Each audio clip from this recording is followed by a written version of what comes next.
स्वागत है आपका दोस्तों। जैसा कि 19वीं और 20वीं शताब्दी में जो भारत में समाज सुधार आंदोलन हुए हैं उसका पहला लेक्चर आप तक प्रेषित हो चुका है। उम्मीद है आपने वो लेक्चर देख लिया होगा। अगर उस लेक्चर को आपने देख लिया है तो आइए अब आगे बढ़ते हैं अपने इस दूसरे लेक्चर की तरफ। आधुनिक भारत के क्रम में लगातार सीढ़ी दर सीढ़ी हम क्रमबद्ध रूप से बढ़ रहे हैं। लगभग 25-26 लेक्चर आपको प्रस्तुत किए जा चुके हैं। आप उन सभी लेक्चर्स को हमारी प्लेलिस्ट में उपलब्ध है वो लिस्ट, ये पूरे लेक्चर, और आप उसको वहां से देख सकते हैं। आज का जो हमारा टॉपिक होगा, ये जो धार्मिक और सामाजिक सुधार आंदोलन हुए हैं उन आंदोलनों में सबसे पहले हिंदू सुधार आंदोलन में राजा राम मोहन राय और उनके द्वारा स्थापित ब्रह्म समाज को हम देखेंगे। उससे पहले दोस्तों मैं यही कहना चाहूंगा कि अगर आप हमारे चैनल पर नए हैं तो चैनल को सब्सक्राइब करना और बेल बटन को प्रेस करना ना भूलिएगा। इसके अलावा एक लाइक तो बनता ही है। चलिए आगे चलते हैं। तो सबसे पहले हम लोग देखते हैं राजा राम मोहन राय। जो ये 18वीं शताब्दी का दौर चल रहा था, राजा राम मोहन राय का जो जन्म हुआ वो 1772 में बंगाल में हुआ था। तो 18वीं शताब्दी का ये जो दौर चल रहा था, इस पूरे दौर में पत्रकारिता का तो कहीं कोई नामो निशान ही नहीं था। मुक्त रूप से पत्रकारिता मुक्त नहीं थी। इसके अलावा 18वीं शताब्दी के समाप्त होने के बाद 19वीं शताब्दी में अंग्रेजों का पूरी तरीके से भारत पर आधिपत्य हो चुका था। अंग्रेजी शासन व्यवस्था भारत में चल रही थी। इन तमाम व्यवस्थाओं के बीच भारतीय राष्ट्रीय आंदोलन ये जो सामाजिक और धार्मिक सुधार आंदोलन रहे, ये प्रारंभ कैसे हुए, इनके पीछे क्या कारण है, पहले लेक्चर में मैंने जिक्र किया होगा इसका। आई बटन में ऊपर जो आई बटन दिख रहा होगा का इस तरीके का, इसमें ये लिंक होगा, उसे देख लीजिए। डिस्क्रिप्शन में भी लिंक है, वहां से जाकर वो वीडियो आप देख सकते हैं। तो इनके क्रम में राजा राम मोहन राय पहले व्यक्ति थे जिन्होंने पत्रकारिता को स्वतंत्र करने की वकालत की थी। यही कारण है कि राजा राम मोहन राय को पत्रकारिता का अग्रदूत कहा जाता है। इसके अलावा इन्हें आधुनिक भारत का पिता भी कहा गया है। नव जागरण के अग्रदूत भी राजा राम मोहन राय कहे जाते हैं। भारतीय राष्ट्रवाद के जनक भी है राजा राम मोहन राय। सुधार आंदोलन के प्रवर्तक भी राजा राम मोहन राय माने जाते हैं। पहले सुधारवादी के रूप में राजा राम मोहन राय जी का नाम आता है। तो ये सब चीजें, ये पॉइंट जो थे काफी महत्वपूर्ण थे आपके पॉइंट ऑफ व्यू से, एग्जामिनेशन पॉइंट ऑफ व्यू से। आइए आगे देखते हैं। तो इस क्रम में 12 इनकी जो शिक्षा थी, सबसे पहले इसे देख लेते हैं। पटना व वाराणसी में राजा राम मोहन राय जी की ज्यादातर शिक्षा हुई। लगभग 12 भाषाओं का इन्हें ज्ञान था, जिसमें अरबी, फारसी, लैटिन, संस्कृत, अंग्रेजी, यूनानी, इस तरीके की ढेर सारी भाषाएं राजा राम मोहन राय जी को पता थी।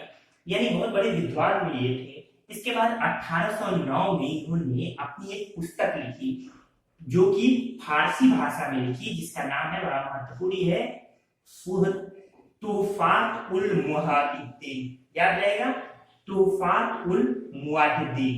तो तुहफात उल मुहाद्दीन ये फारसी भाषा में जो इनकी पुस्तक थी, जिसे हिंदी में केशरवादियों का उपहार कहते हैं, इसमें इन्होंने मूर्ति पूजा का खंडन किया, जिससे इनके पिताजी बड़े नाराज हुए, क्योंकि राजा राम मोहन राय जी का मूर्ति पूजा में बिल्कुल भी विश्वास नहीं था। इसके बाद इस पुस्तक को लिखने के पश्चात उनके पिताजी ने, राजा राम मोहन राय जी के पिताजी ने इन्हें घर से निकाल दिया। घर से निकलने के बाद राजा राम मोहन राय इधर उधर तमाम जगह घूमते रहे।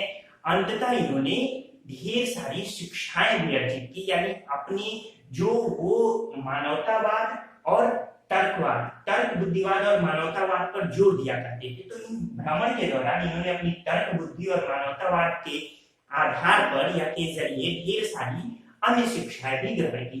इसी क्रम में 1814 में इन्होंने आत्मीय सभा की स्थापना की थी। ये सब प्रश्न महत्वपूर्ण है, पूछे जाते रहे एग्जाम में। तो 1814 में आत्मीय सभा की स्थापना की। 1816 में इन्होंने वेदांत सोसाइटी की स्थापना की थी। इसके अलावा 1820 में प्रीसेप्ट्स ऑफ जीसस नामक पुस्तक की रचना की। ये पुस्तक बाइबल से प्रेरित थी। यही कारण है कि तत्कालिक समय के बहुत सारे ईसाई प्रवर्तकों ने इन्हें ईसाई धर्म स्वीकारने के लिए प्रेरित भी किया, लेकिन ऐसा कुछ नहीं हुआ। इन्होंने हिंदू धर्म को छोड़कर, ये ब्राह्मण वर्ग से बिलोंग करते थे, संबंध रखते थे, इन्होंने हिंदू वर्ग को छोड़कर ईसाई धर्म स्वीकार नहीं किया। हाँ, ये हिंदुओं की जो रूढ़िवादिता थी उसके पुरजोर विरोधी थे, प्रखर विरोधी थे। हिंदुओं में जो व्याप्त कुरीतियां थी, अंधविश्वास था, इसका एक तनिक भी इसका समर्थन नहीं करते थे। यही कारण है कि राजा राम मोहन राय को तत्कालिक रूढ़िवादियों का जो विरोध होता है, यानी बड़े पैमाने पर विरोध भी झेलना पड़ा था। आइए आगे चलते हैं। 1821 में इन्होंने कलकत्ता यूनिटेरियन कमेटी की स्थापना की। कलकत्ता यूनिटेरियन यानी एकता, तो कलकत्ता एकता समिति की स्थापना भी की थी। 1825 में इन्होंने एक वेदांत कॉलेज की स्थापना की थी। इसके अलावा 20 अगस्त 1828 में इन्होंने ब्रह्म समाज की स्थापना की। ब्रह्म समाज के पीछे की मैं पृष्ठभूमि बता दूं कि जब ये यूनिटेरियन चर्च से बाहर आ रहे थे प्रार्थना करके, तो दो व्यक्तियों ने, ताराचंद्र चक्रवर्ती और चंद्रशेखर देव, तो ताराचंद्र चक्रवर्ती और चंद्रशेखर देव ने इन्हें अपनी अलग प्रार्थना सभा खोलने के लिए प्रेरित किया। इसी क्रम में राजा राम मोहन राय जी ने ब्रह्म समाज की स्थापना की थी 1828 में, 20 अगस्त 1828 में। इसके बाद से एक और महत्वपूर्ण पॉइंट है कि हिंदू कॉलेज की स्थापना राजा राम मोहन राय ने कहाँ की थी? कलकत्ता में की थी। किसके सहयोग से की थी? डेविड हेयर के सहयोग से की थी। 1821 में बंगाली में इन्होंने संवाद कौमुदी लिखा, जो कि साप्ताहिक पत्रिका थी। संवाद कौमुदी लिखने के पीछे जो पृष्ठभूमि रही, उससे मैं आपको परिचित करा दूं। तो संवाद कौमुदी की जो पृष्ठभूमि रही, 1811 ईस्वी में इनके बड़े भाई की मृत्यु के बाद, जब जगमोहन इनके बड़े भाई का नाम था, जब इनकी मृत्यु हो गई इनके बड़े भाई की, तो इनकी जो भाभी थी अलका मंजरी, वो इनके बड़े भाई के साथ सती हो गई, जिससे इन्हें बड़ा ही आघात पहुंचा, वो दुख पहुंचा। कहा जाता है कि जब अपने पे कोई चीज गिरती है तो उसका जो प्रभाव होता है वो ज्यादा दिखाई देता है। तो इन्हें जो पीड़ा पहुंची, इस पीड़ा के कारण इन्होंने सती प्रथा का विरोध शुरू किया है। एक समाज व्यापी विरोध शुरू हुआ सती प्रथा का। तो प्रश्न पूछा जाता है कि राजा राम मोहन राय जी ने अपनी किस पत्रिका में सती प्रथा का सर्वाधिक विरोध किया है? तो संवाद कौमुदी ने ये साप्ताहिक पत्रिका थी। इसके बाद इसी समय इन्होंने प्रज्ञा का चार नामक एक और पत्रिका निकाली। इसके बाद 1822 में फारसी भाषा में इन्होंने मिरातुल अखबार का प्रकाशन भी किया। महत्वपूर्ण है ये सारी चीजें। इसके बाद अंग्रेजी में ब्रह्म निकल मैगजीन का भी प्रकाशन 1822 में किया। 1822 में ही इन्होंने हिंदू उत्तराधिकार नियम नामक पुस्तक का प्रकाशन किया। अपनी इस पुस्तक में इन्होंने स्त्रियों को भी उत्तराधिकार दिए जाने की वकालत की थी, क्योंकि तत्कालीन समय में स्त्रियों को हिंदू मान्यता, हिंदू कानून के अनुसार पिता की पैतृक भूमि में किसी प्रकार का उत्तराधिकार प्राप्त नहीं था। इसके बाद देखिए 1822 के बाद प्रथम भारतीय जो समुद्र पार करके इंग्लैंड गए थे, कौन थे? राजा राम मोहन राय। उन्होंने मुगल सम्राट अकबर द्वितीय के पेंशन संबंधी जो संदर्भ थे उसकी पेशकश रखी थी अंग्रेजों के, अंग्रेजी सरकार के सामने। और पर्याप्त पेंशन मिल रही थी अकबर द्वितीय को, मुगल सम्राट को। उसी के लिए अकबर द्वितीय ने इन्हें राजा की उपाधि देकर इंग्लैंड भेजा था। प्रश्न पूछा जाता है राजा राम मोहन राय को राजा की उपाधि किसने दी थी? तो अकबर द्वितीय ने दी थी, मुगल सम्राट अकबर द्वितीय। इसके बाद 1831 में अकबर द्वितीय ने उपाधि ब्रिटिश सम्राट विलियम फोर के दरबार, यानी विलियम चतुर्थ के दरबार में दिया था। यानी जब राजा राम मोहन राय गए तो उस समय ब्रिटिश सम्राट कौन था? विलियम चतुर्थ। यहीं पर 27 सितंबर 1833 में 1833 में मस्तिष्क ज्वर से राजा राम मोहन राय जी की मृत्यु हो गई। वो वापस भारत लौट के नहीं आए। यहीं पे इनकी कब्रगाह भी है। एक प्रश्न महत्वपूर्ण है कि राजा राम मोहन राय जी की कब्रगाह के बगल में किस स्वतंत्रता सेनानी की कब्रगाह है? तो है मदन लाल ढींगरा। याद रखिएगा, मदन लाल ढींगरा की कब्रगाह है। इसके बाद से एक और प्रश्न है कि राजा राम मोहन राय को किसने युग दूत कहा है? तो सुभाष चंद्र बोस ने कहा है। फिर अपनी मृत्यु के बाद ब्रह्म समाज के संचालन के लिए इन्होंने पहले ही एक यूं कहिए कि पूरी वरासत बनाई थी। इस वरासत में, ब्रह्म समाज की इस वरासत में इन्होंने अपने दो शिष्यों को अपनी मृत्यु के बाद ब्रह्म समाज का उत्तरदायित्व दिया था। कौन कौन? महर्षि द्वारकानंद टैगोर। महर्षि द्वारकानंद टैगोर ये रविन्द्रनाथ टैगोर जी के पितामह यानी दादाजी थे। और पंडित रामचंद्र विद्यावागीश। यानी प्रश्न ये है कि राजा राम मोहन राय की मृत्यु के बाद किसने बागडोर संभाली थी ब्रह्म समाज की? तो महर्षि द्वारकानंद टैगोर और पंडित रामचंद्र विद्यावागीश। वागीश किसका पर्यायवाची है? जरा कमेंट के माध्यम द्वारा बताइए। महत्वपूर्ण एग्जाम में पूछा जाता है, आसान है, आप हो सकता है जानते भी हो।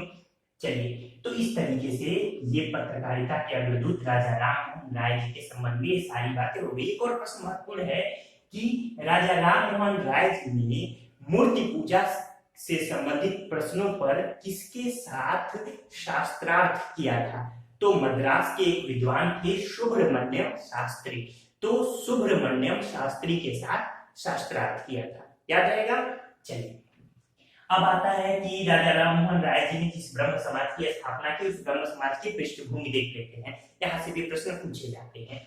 तो ब्रह्म समाज को अद्वैतवादी हिंदुओं की संस्था कहें तो इसमें कोई भी गलत बात नहीं होगी। अद्वैतवाद के जो प्रणेता रहे वो शंकराचार्य रहे। ये 8वीं शताब्दी के बाद की चीजें हैं, तो इसके बारे में अलग से हम डिस्कस करेंगे। अद्वैतवाद दरअसल एकेश्वरवाद की तरफ ही जाते हुए एक भूमिका के रूप में हमारे सामने आता है। इसके बाद से ब्रह्म समाज का उद्देश्य क्या था? हिंदू धर्म में रूढ़ियों और अंधविश्वासों से मुक्त कर हिंदू धर्म को नवीन रूप प्रदान करना। आत्मा की अमरता पर इन्होंने राजा राम मोहन राय जी ने पूरा बल दिया था। इसके अलावा सत्य प्रथा, बहु विवाह, बाल विवाह, पर्दा प्रथा, छुआछूत, जाति प्रथा, इन सब पर ब्रह्म समाज ने प्रहार किया था। अंतरजातीय विवाह और स्त्री शिक्षा पर बल दिया था। जाहिर सी बात है, ये सारी चीजें वर्तमान समय में समाज में स्वीकार नहीं है। आज 21वीं सदी में भी समाज, रूढ़िवादी समाज इन सबका कितना पुरजोर विरोध कर रहा है। अगर इन सब में किसी एक के साथ आप अगेंस्ट होते हैं, अंतरजातीय विवाह ले लीजिए या स्त्री शिक्षा पर भी अभी समाज इतना खुला नहीं है। कई समाज, कई ग्रामीण क्षेत्र में भी अभी स्त्री शिक्षा पर इतना बल नहीं दिया जा रहा है, हालांकि सरकारें लगातार प्रयास कर रही है। तो सोचिए कि आज से 300-200 सालों पहले की स्थिति क्या होगी, कितना विरोध झेलना पड़ा होगा राजा राम मोहन राय सजीखे समाज सुधारियों को। चलिए आइए, तभी तो इनके बारे में हम आज क्यों पढ़ रहे हैं, यही कारण है। आइए देखते हैं। इसके अलावा 21 दिसंबर 1843 को देवेंद्रनाथ टैगोर ने ब्रह्म समाज की बागडोर संभाली। तो सबसे पहले ब्रह्म समाज की बागडोर किसने संभाली थी? राजा राम मोहन राय जी ने। राजा राम मोहन राय जी के बाद महर्षि द्वारकानाथ टैगोर और पंडित रामचंद्र विद्यावागीश ने। इसके बाद से अब जो महर्षि द्वारकानंद टैगोर जी के पुत्र थे देवेंद्रनाथ टैगोर, उन्हीं ने इसकी बागडोर संभाली। देवेंद्रनाथ टैगोर इसके पहले तत्व रंजनी सभा से संबंध रखते थे, जिसे 1839 में तत्वबोधिनी सभा के नाम से जाना जाने लगा। इसके अलावा 1840 में तत्वबोधिनी स्कूल की स्थापना हुई थी। तत्वबोधिनी नामक एक पत्रिका का भी प्रकाशन होता था, जिसमें ब्रह्म समाज की तमाम बातें बताई जाती थी। अक्षय कुमार दत्त जो कि तत्वबोधिनी स्कूल में शिक्षक नियुक्त किए गए थे। बहुत सारे लोग इस तत्वबोधिनी स्कूल से संबंध रखते थे। प्रश्न पूछेगा अगर कि तत्वबोधिनी स्कूल में शिक्षक के रूप में कौन नियुक्त किया गया, तो अक्षय कुमार दत्त। 1857 में केशव चंद्र सेन ने ब्रह्म समाज की सदस्यता ग्रहण की। देवेंद्रनाथ टैगोर जी ने इन्हें अब ब्रह्म समाज का उत्तरदायित्व सौंपकर खुद पहाड़ी क्षेत्रों पर चले गए। केशव चंद्र सेन जी के आने के बाद से बड़े व्यापक पैमाने पर ब्रह्म समाज का प्रचार प्रसार हुआ। बंगाल से अब ये बाहर निकला, पंजाब, बिहार, इसके अलावा अन्य भारत के तमाम क्षेत्रों में ब्रह्म समाज पहुंचा। लेकिन केशव चंद्र सेन थोड़े ईसाई धर्म से थोड़े ये भी प्रभावित थे।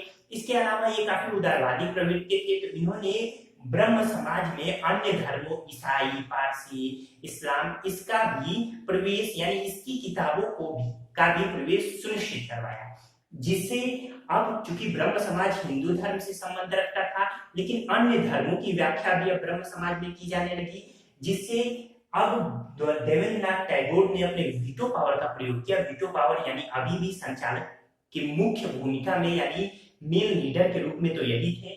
वीटो पावर का प्रयोग करते हुए इन्होंने केशव चंद्र सेन जी को 1865 में ब्रह्म समाज से अध्यक्ष पद से बर्खास्त कर दिया और इस तरीके से 1865 में ब्रह्म समाज में पहली फूट पड़ी।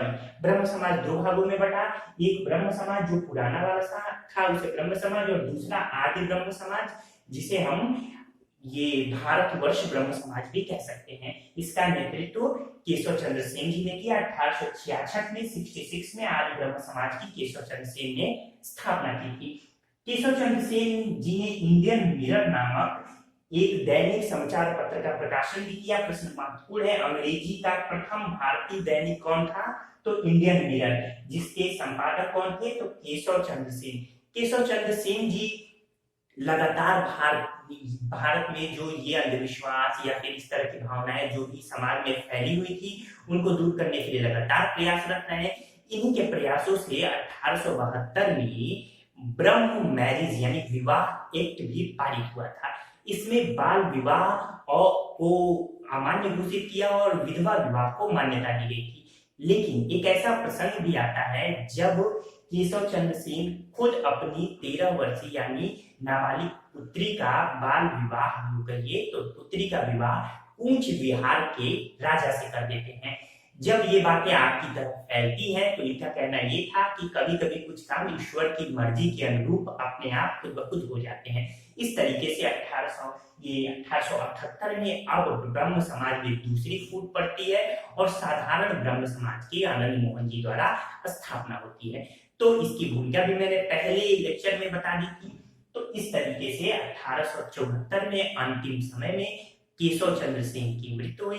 कब हुई थी? 1874 में। केशव चंद्र सेन की मृत्यु के बाद एक अंग्रेज मैक्स मुलर ने एक स्टेटमेंट दिया कि भारत ने अपना श्रेष्ठतम पुत्र खो दिया। पूछा जाता है किसकी मृत्यु पर मैक्स मुलर ने कहा था कि भारत ने अपना श्रेष्ठतम पुत्र खो दिया? केशव चंद्र सेन की मृत्यु पर, या केशव चंद्र सेन की मृत्यु पर किसने कहा था भारत ने अपना श्रेष्ठतम पुत्र खो दिया? तो मैक्स मुलर ने कहा था। तो दोस्तों, पूरी भूमिका मैंने आपके सामने रखी। ये राजा राम मोहन राय और ब्रह्म समाज के बारे में पूरा ये लेक्चर रहा। ठीक है दोस्तों, मुझे उम्मीद है आपको ये लेक्चर पसंद आया होगा। अगले लेक्चर के साथ हम फिर आपके सामने आएंगे। आपका पूरा वीडियो देखने के लिए बहुत बहुत धन्यवाद।